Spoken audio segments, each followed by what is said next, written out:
السلام علیکم every one, میرا نام علی حسین خان ہے اور جیسا کہ ہم سب جانتے ہیں کہ ہم نے گزشتہ ہی اپنا 75واں یوم آزادی منایا ہے، لیکن مجھے افسوس کے ساتھ یہ کہنا پڑ رہا ہے کہ ان 75 سالوں میں ہم آج تک ایک قوم نہیں بن سکے، ہم صرف اور صرف ایک ہجوم کی مانند ہیں۔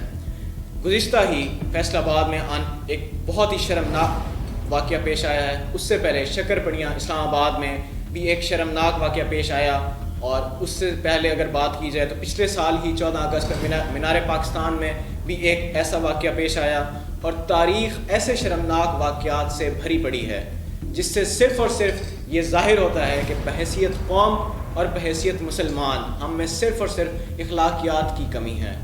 اگر بات کی جائے تو عورتوں پر تشدد کرنے کی تو پاکستان اس وقت 6 نمبر پر ہے دنیا میں، اور اگر بات کی جائے انصاف کی فراہمی کی تو پاکستان اس ٹائم 146ویں نمبر پر ہے۔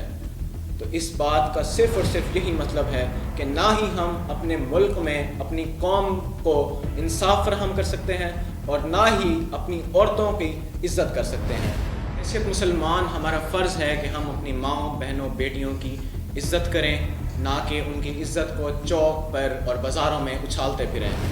ہمارا بحیثیت مسلمان یہ ہمارا فرض ہے کہ عورت چاہے جو بھی ہو، چاہے وہ ہماری اپنی بہن بیٹی ماں ہو یا کسی اور کی ماں بہن بیٹی ہو، اس کی عزت کرنا ہمارا فرض ہے۔ اور ناظرین، جیسے کہ میں نے آپ کو بتایا کہ عورتوں کے ساتھ تشدد کرنے میں ہم 6 نمبر پہ آتے ہیں، تو یہ بات ہمیں واضح طور پر یہ بتاتی ہے کہ جو حقوق ہمیں اپنے عورتوں کو دینے چاہیے وہ ہم بالکل بھی نہیں دے رہے۔ عورتوں کے ساتھ جس طرح تشدد اور بدسلوکی کے واقعات کے ساتھ ہماری تاریخ بھری ہوئی ہے، اور ہم گزشتہ ہی اگر بات کریں جیسے کہ فیصل آباد میں جو واقعہ پیش آیا، تو اس میں دیکھا جائے تو صرف اور صرف ایک لڑکی نے شادی کا پروپوزل پہ ریجیکٹ کرنے کی بنا پر اس کے گھر سے اغوا کیا گیا، اور نہ ہی صرف اغوا کیا گیا، اسے اپنے گھر لے جا کر تشدد کا نشانہ بنایا گیا، اس کی عزت پامال کی گئی، اور اس کی برہنہ ویڈیوز بنا کر اسے بلیک میل کیا گیا کہ اگر وہ 10 لاکھ روپے کیش انہیں نہیں دیں گے تو وہ ان کی ویڈیوز وائرل کریں گے، اور آنے والے وقتوں میں ایسے مزید ان پہ تشدد کیا جائے گا۔ تو اگر دیکھا جائے تو اس ٹائم وہ سب پولیس کسٹڈی میں ہے، لیکن کیا آپ کو لگتا ہے کہ ہمارا قانون، ہمارا ملک، ہماری عدالتیں اس لڑکی کو انصاف دینے میں کامیاب ہو پائیں گی؟ کیونکہ اگر FIR کی بات کی جائے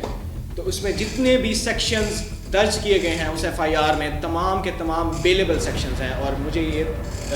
تفصیل بتانے کی ضرورت نہیں ہے کہ بیلیبل سیکشنز کون سے ہوتے ہیں۔ تو اگر بات کی جائے تو وہ تمام کے تمام بیلیبل سیکشنز ہیں، اور میکسیمم جو اس میں سزا ہے وہ 3 سے 4 سال کی امپریزنمنٹ ہے۔ لیکن جیسے کہ ہم اپنے قانون کے سسٹم سے اویئر ہیں کہ جو ایک سچ انصاف مہیا کرنے میں 146ویں نمبر پہ ہے، تو کیا ہم اس لڑکی کو انصاف مہیا کرنے میں کامیاب ہو پائیں گے؟ کیا ہماری عدالتیں انصاف مہیا کرنے میں کامیاب ہو پائیں گی؟ حیثیت مسلمان ہمارا یہ فریضہ ہے کہ ہمیں اس بات پہ سوچنا ہے کہ کس طریقے سے اس بیماری کو، اس درندگی کو اپنے معاشرے کی جڑوں سے نکالنا ہے، اور کیسے ہمیں اپنے نبی کی قوم بن کر دکھانا ہے،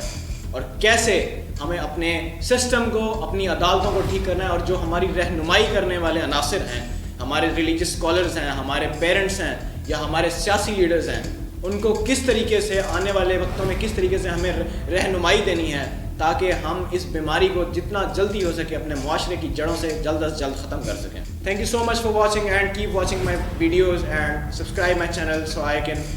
keep in touch with you.